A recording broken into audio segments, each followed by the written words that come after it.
প্রায় 4.5 মাইল পথ হেঁটে কপিলধারায় পৌঁছে গেলাম। প্রায় 60 ফুট নিচে নর্মদার স্ফটিক জল গর্জন করতে করতে একটা গহরে আছড়ে পড়ছে। এই হলো কপিলধারা, নর্মদার প্রথম জলপ্রপাত। প্রপাতের গর্জন যেন বিন্ধ্য পর্বতের অট্টহাস্য।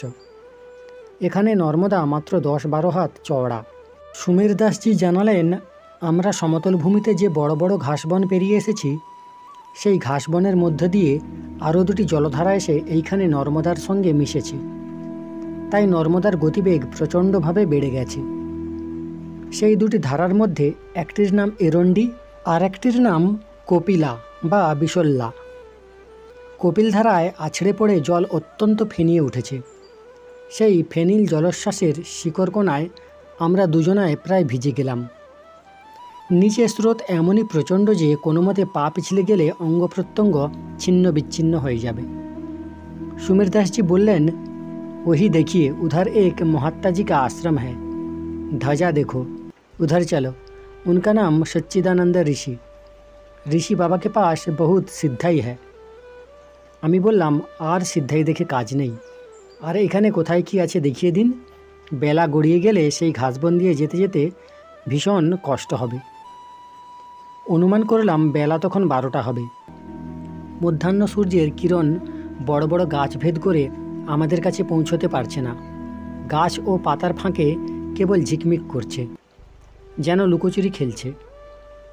অগত্যা সুমের দাসজি আমাকে সঙ্গে নিয়ে পশ্চিম দিকের এক সরু রাস্তা ধরে চলতে লাগলেন। পথ এবারে আরও ঢালু, আরও দুর্গম।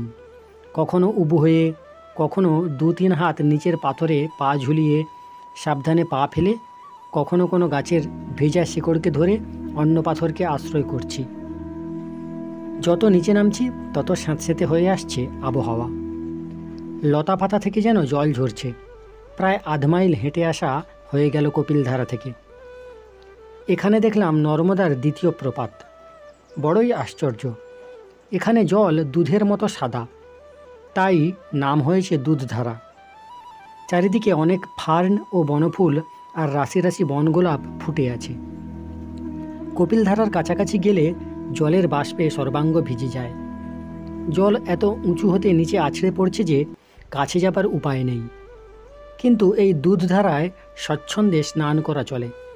প্রায় 10-12 হাত চওড়া ধারায় দুধের মতো সাদা জল যেখানে লাফিয়ে পড়ছে, তারই ডান দিকে একটি অন্ধকার গহর।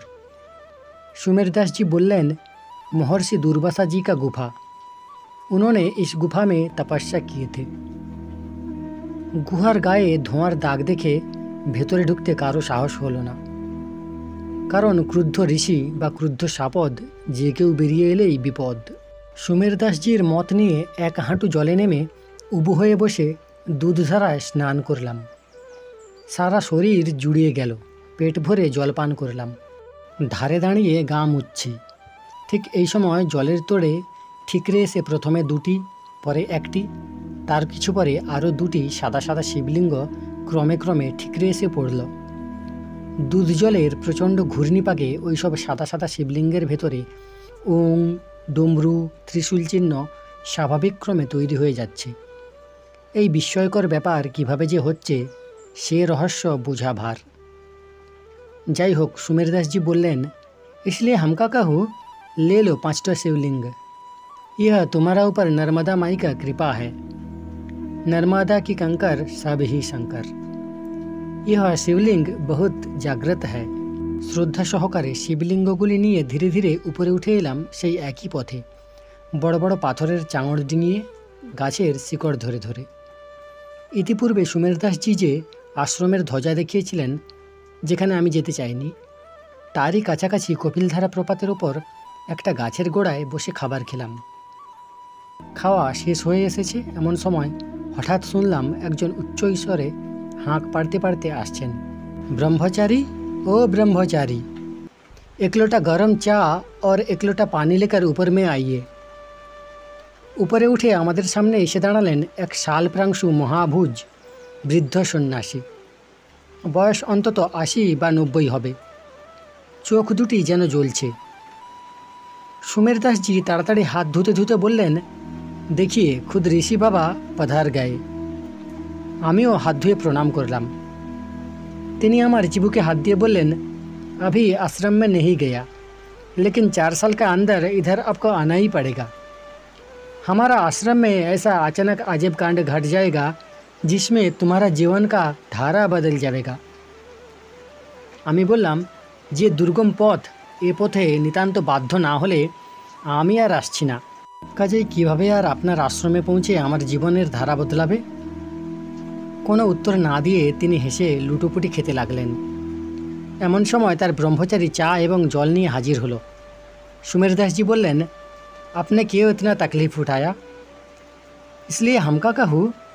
रसिक साधु हंसते हंसते बोलें, इसलिए हम कहता है आप लोग हमारा अतिथि है, अतिथि नारायणा, जतम उपजानति स निरयंग जाति।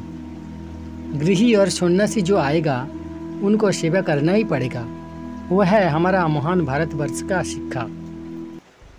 আমি মহাত্মাকে জিজ্ঞাসা করলাম, এখানে কপিল পূজিত কপিলেশ্বর শিব এবং তার পায়েরও একটি ছাপ পূজা হচ্ছে দেখছি। ভারতীয় ধর্মশাস্ত্রে 22 জন কপিলের সংবাদ আছে। এখানে নর্মদা তটে কোন কপিল এসেছিলেন?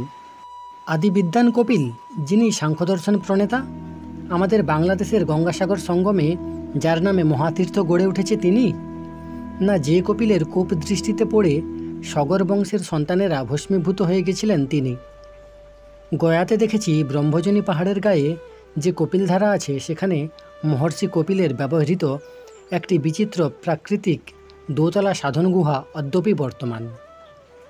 আপনাদের এই কৈলাস আশ্রমের কপিল এবং গয়ার সেই কপিল কি একই ব্যক্তি, নাকি প্রত্যেকের নাম সামঞ্জস্য থাকলেও তাদের মধ্যে পার্থক্য আছে? ভাগবত পুরাণে তো আরেক কপিলের বর্ণনা আছে, যিনি তার মহাগুরুমাতা দেবহূতিকে সাংখ্যতত্ত্ব, পুরুষ প্রকৃতির প্রভেদ, অষ্টাঙ্গ যোগ, ভক্তিযোগ, কলাবিদ্যা এবং জ্ঞান যোগ ইত্যাদির শিক্ষা দিয়ে তার দীক্ষাগুরু সেজেছিলেন। ভাগবত বর্ণিত সেই কপিল মায়ের গুরু সাজার পাপঙ্খলনের জন্য হয়তো আপনাদের এই কৈলাস আশ্রমে বসে কোনো কালে নর্মদা তটে তপস্যা করে থাকতে পারেন। কিন্তু প্রজাপতি কর্দম ঋষি ও দেবহূতির পুত্র মহর্ষি কপিল, যাকে আমরা আদিবিদ্যান, সাংখ্যদর্শন প্রণেতা এবং সর্বযোগেশ্বর ভগবান কপিল বলে পূজা করি, তার সাধনাস্থল বাংলাদেশের গঙ্গাসাগর সঙ্গমে। শান্ত গম্ভীর কণ্ঠে ऋषि बाबा उत्तर दिलेन, उस आदिविद्वान महर्षि कपिल जी खुद आए थे। नर्मदा तट सिद्ध तपोभूमि है, नर्मदा तपस्या से ही कैबल्य प्राप्त कर सकता है, माता नर्मदा कैबल्यदायिनी है। आरो दु एकटी प्रश्न करलाम ताके। सांख्य दर्शनेर सारमर्म व्याख्या करते गिये तिनि जानालेन जे सांख्य दर्शने ईश्वरेर अस्तित्वेर प्रमाणाभावेर कथा स्पष्ट करे लेखा आछे। तार मते जगत जड़ प्रकृति होते उद्भूत। सांख्य मते प्रकृति अनादि, प्रकृतिर न्याय पुरुषो अनादि। आत्मा सृष्टि करे ना, से द्रष्टा मात्र। मानुषेर कर्मफलानुसारे आत्मा देहान्तरे आश्रय ग्रहण करे। जखन कर्मक्षय हय तखन आत्मा आर देहान्तर ग्रहण करे ना। आमादेर सांख्य दर्शन मते बस्तुमात्रई सत्, सत् हतेई सतेर उत्पत्ति। आमी पुनराय प्रश्न करलाम, अच्छा महाराज, सांख्यकारिकार 3 नम्बर सूत्रे आछे मूल प्रकृतिर विकृति। प्रकृतिर विकृति की? प्रकृति और पुरुषेर मध्य तफात कोथाय? तिनि उत्तर दिलेन, सांख्यमते उपादान कारण के प्रकृति बोले और प्रकृतिर कार्य के विकृति बोले। पुरुष प्रकृति विकृति उभय भाव रहित, कारण जेटी कोनो पदार्थेर हेतु तार नाम प्रकृति और जेटी कार्य तार नाम विकृति। पुरुष कारो हेतु नय, ताई पुरुष प्रकृति नय, और कार्य नय बोले विकृतिओ नय, सुतरां असंग।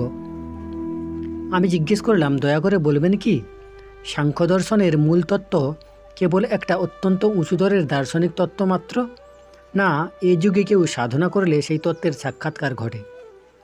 तार साधन प्रणाली की? तिनि बोलेन, का बैखरी वचन से इसका पता चलेगा? हमारा आश्रम में ठहरो, ठीक ठीक प्रणाली से साधन करो, कपिल जी का कृपा मिलेगा। आमी बोललाम, महाराज एबारे तो समय नाई, অমরকণ্টকে ফিরতে হবে। আপনি তো বলছেন 4 বছরের মধ্যে আমাকে এখানে ফিরে আসতে হবে। সেই সময় যা হবার হবে। প্রণামাদি সেরে আমরা উঠে পড়লাম। দুপাশের ঘন অরণ্যের বড় বড় গাছের মধ্য দিয়ে সংকীর্ণ পথে এবারে উতরাই। যখন শেষ হলো তখন সূর্য পশ্চিম দিকে হেলে পড়েছে। আবার সেই ঘাস বন। হর নর্মদে হর বলতে বলতে ঘাসবন কোনো মতে অতিক্রম করা গেল। মাঠে কতগুলি ময়ূর দল বেঁধে বেড়াচ্ছে। 8-10টা শেয়াল তাদেরকে তাড়া করছে। তাদের একটু দৌড়ে যাওয়া আবার ফিরে আসার ভঙ্গি দেখে মনে হলো তারা যেন খেলা করছে। শিয়াল পণ্ডিতদের মনে অন্য কোনো দুরভিসন্ধি আছে বলে মনে হলো না। বিকেল 5:30টা নাগাদ অমরকণ্টকের মন্দিরে এসে পৌঁছে গেলাম। সেদিন আর কোথাও গেলাম না। প্রচণ্ড গরমের জন্য ধর্মশালার ছাদ পরিষ্কার করে রাত্রে ছাদে শুলাম দুজনে। শুয়ে শুয়ে ভাবতে লাগলাম নানা কথা। নর্মদা তীরে তাহলে সবাই এসেছেন। অঙ্গিরা, আঙ্গিরস, সনক, দীর্ঘতমা, জৈগীসব্য, আনিমাণ্ডব্য প্রভৃতি বৈদিক ঋষিরা ছাড়াও এখানে এসেছেন আদি বিদ্বান কপিল, মহামণি মার্কণ্ডেয়, মৎস্যেন্দ্রনাথ, গোরক্ষনাথ, পতঞ্জলি, গোবিন্দপাদ, এমনকি ভারতীয় দর্শন ও সংস্কৃতির যিনি কোহিনূর স্বরূপ সেই আদি শঙ্করাচার্যও এসেছিলেন এখানে তপস্যা করতে।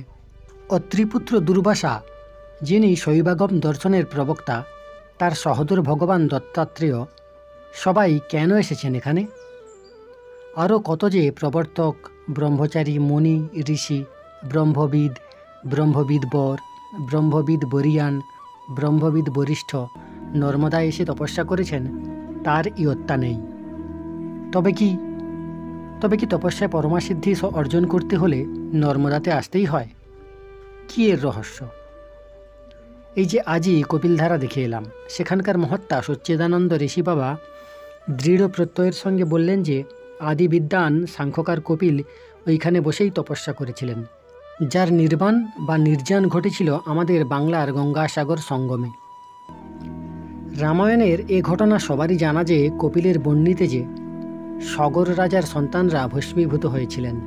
সগরের পৌত্র তাকে তুষ্ট করে বর পান যে বিষ্ণুপদী গঙ্গা মর্তে যখন অবতরণ করবেন তখন পরাঙ্গতি প্রদায়িনী সেই গঙ্গাজল স্পর্শে সগর পুত্রগণ গতি লাভ করবেন।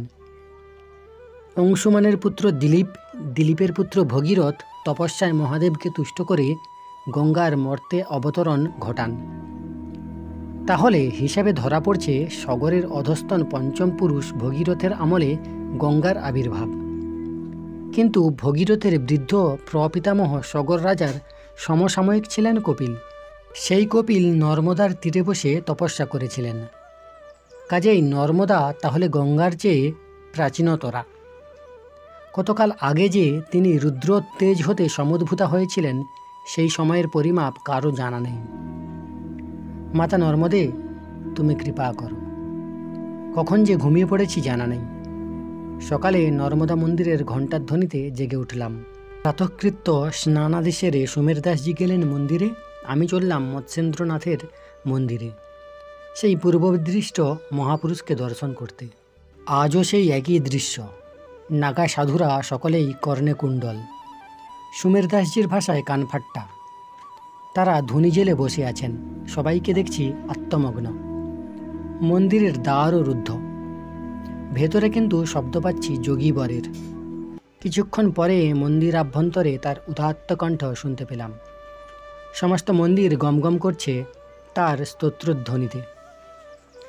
নমঃস্তুতে সিদ্ধগণৈ নিষেবিতে, নমঃস্তুতে সর্ব পবিত্র মঙ্গলে, নমঃস্তুতে বিপ্র সহস্র সেবিতে, নমঃস্তুতে রুদ্রাঙ্গ সমুদ্ভবে বরে, নমঃস্তুতে সর্বপতিত পাবনে, নমঃস্তুতে দেবী বরপ্রদে শুভে, নমামি তে শীতজলে সুখপ্রদে, শরীদ্দরে পাপহরে বিচিত্রিতে। অর্থাৎ, হে দেবী, সিদ্ধগণ আপনার সেবা করেন। আপনি সকল রকমের মঙ্গল দান করেন। আপনা হতেই সকলেই পবিত্রতা লাভ করে। আপনাকে নমস্কার। হে দেবী, আপনি রুদ্রদেহ হতে সমুদ্ভূতা হয়েছেন। সহস্র সহস্র দ্বিজ আপনার সেবা করে থাকেন। আপনাকে নমস্কার। হে শিবে, আপনি অখিল বস্তু পবিত্র করেন। হে বরপ্রদে দেবী, আপনাকে নমস্কার। আপনার জল সুশীতল, সুখপ্রদ ও পাপহর।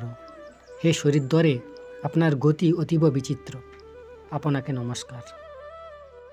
প্রণাম জানাই সমস্ত মানবাত্মাকে। পরের অংশ শুনতে চাইলে চ্যানেলটি সাবস্ক্রাইব করে রাখতে পারেন না।